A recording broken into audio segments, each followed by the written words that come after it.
Prime minister আপনাদেরকে পাঠাইছে সেটা একটু সরি কাছে দিছ তো কাছে দিছ ওকে কষ্ট দিয়ে গেলাম না না না কোনো কষ্ট ধন্যবাদ হ্যাঁ আসি আমার মনে হয় না আর কষ্ট না অনেক সব ইয়ে পেয়ে গেছে বাইরে আরো আছে ঝামেলা পড়ে গেছি আমি যাই হোক কষ্ট দিয়ে গেলাম না না কোনো কষ্ট একটু বসে দরকার আছে কি একটু যদি আপনার সময় মতো একটু বসে আচ্ছা ঠিক আছে আসলে গতকালকে আমাদের যেখানে প্রোগ্রামটা ছিল সেখানে প্রধানমন্ত্রীর একটা প্রোগ্রাম ছিল। যখন প্রধানমন্ত্রী জানতে পারলেন যে এখানে একটা ওয়েডিং প্রোগ্রাম আছে, তিনি তার প্রোগ্রামটা সংক্ষিপ্ত করে আমাদের জন্য তাড়াতাড়ি সেখান থেকে বের হচ্ছিলেন। ঠিক সেই সময় আমি ওখানে ছিলাম, হাফ অ্যান আওয়ার ধরে আমি তার জন্য ওয়েট করছিলাম যে আমি একটু তাকে দেখবো, কারণ কালকে দিনটা আমার জন্য স্পেশাল একটা ডে ছিল। আর আমার স্পেশাল ডেতে হচ্ছে আমাদের মাননীয় প্রধানমন্ত্রীর সাথে আমার দেখা হবে। শুধু দেখা হয়নি, উনি আমাকে দোয়া দিয়েছেন এবং আমার হাজব্যান্ডের কথা জিজ্ঞেস করলেন যে সে কোথায় দেখা করবে। যখন বললাম যে সে এখনও পৌঁছেনি, তারপরে সে দোয়া দিয়ে তারপর চলে গেলেন। আর আমাদের মাননীয় প্রধানমন্ত্রীর সাথে কালকে আমার স্পেশাল ডেতে দেখা হলো, এর চাইতে তো বড় খুশি কিছু আমার আর নেই। আজকে আবার হঠাৎ করে তার পক্ষ থেকে একটা গিফট আসলো আমাদের জন্য। এই অনুভূতিটা আসলে আমি বলে প্রকাশ করতে পারছি না।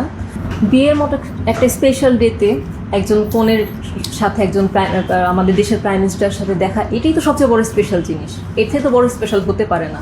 ঠিক তার পরের দিনে আজকে আমার বাসায় তার পক্ষ থেকে একটা গিফট এসেছে। এখন সেটাও তো আরও অনেক বড় কিছু। কালকে থেকে এটা নিয়েই খালি কথা বলছি, এটা নিয়ে আমরা এক্সাইটেড যে অনারেবল প্রাইম মিনিস্টার উনি আমার ওয়াইফের সাথে দেখা হলো, আমার কথা জিজ্ঞেস করলো, আজকে আবার গিফট আসলো। এটা আসলে বোঝানোর মতো না। তো এটা খুবই টোটাল আমাদের বিয়ে এটা একটা স্পেশাল ইভেন্ট, ওটাকে আরও বেশি স্পেশাল হয়ে গেল ওনার এই অ্যাক্টিভিটির জন্য। তো এটা আসলে বলে বোঝানো সম্ভব না যে এটা কতটা স্পেশাল আমাদের দুজনেরই জন্য। উনি সবসময় একটা খুবই হাম্বল মানুষ। উনি তো দেখি সবার সাথেই দেখা করে, সবার সাথেই উনি হ্যান্ডশেক করে, সবার সাথেই চেষ্টা করে যে একটা রিলেশন রাখতে। তো খুবই হাম্বল মানুষ, এটা আমি জানতাম। কিন্তু আসলে এইটা আসলে খুবই আনএক্সপেক্টেড। হাম্বল মানুষ হচ্ছে ঠিক আছে, কিন্তু আমার সাথে ডাইরেক্টলি এরকম হবে, যেহেতু ডাইরেক্টলি ওনার সাথে আমার পরিচয় হয়নি, তাও হয়তো একটু আগে আসলে পরিচয় আমার ওনার সাথে দেখাই হয়ে যেত। তো এইটা একটা খুবই স্পেশাল জিনিস যে উনি এতটা হাম্বল।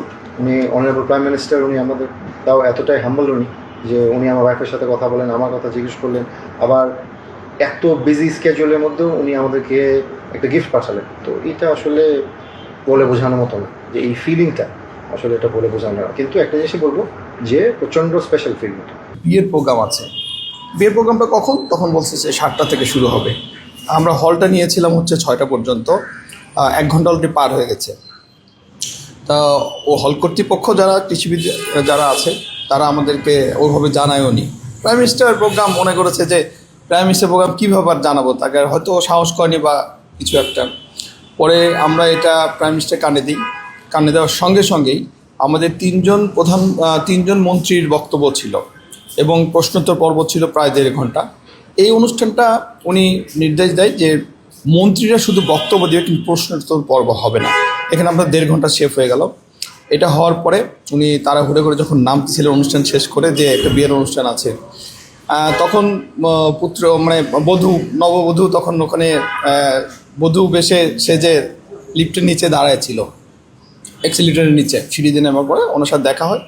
দেখা হওয়ার পরে কী বলবে আর, যে দাঁড়ায় আছে, ও বিয়ের অনুষ্ঠান আমরা গেলে শুরু হবে। এই জন্য তাকে একটু দুঃখ প্রকাশ করে বলে যে আমাদের অনুষ্ঠান দেরি হয়ে গেল। এটা বলার পরে ওনারা তো একজন প্রাইম মিনিস্টার, তাকে দুঃখ প্রকাশ বা বলতেছে, উনি এটা শুনে ওনারা খুব হয়েছে। যাই হোক, এটা আবার অনলাইনে প্রচার হওয়ার পরে মাননীয় প্রধানমন্ত্রীর দৃষ্টিগোচর হয়েছে। হওয়ার পরে আজকে উনি আমাকে বলেছে যে যেহেতু একটা বিয়ের অনুষ্ঠান, তুমি একটা গিফট আমাদের পক্ষ থেকে দাও। সেই গিফটটাই দিয়ে গেলাম, আর সেটাই দিতে আসছি। এটা বলতে পারেন গিফটটা যখন কেনা হয় তখন 3 ধরনের একটা ডিনার সেট তাকে চয়েস করে দেওয়া হয়েছে। সে বলেছে এটা, সেটাই আমরা নিয়ে এসেছি এবং বলেছে খুব সুন্দর করে যেন করা হয়। এবং এটার গিফটে কিন্তু আপনারা গায়ে দেখেছেন যে প্রাইম মিনিস্টার এবং তার ওয়াইফের নাম লেখা আছে। দুজনে মিলেই এটা পৌঁছে দিয়েছে, একটা জুবাইদা রহমান এবং জনাব তারেক রহমান।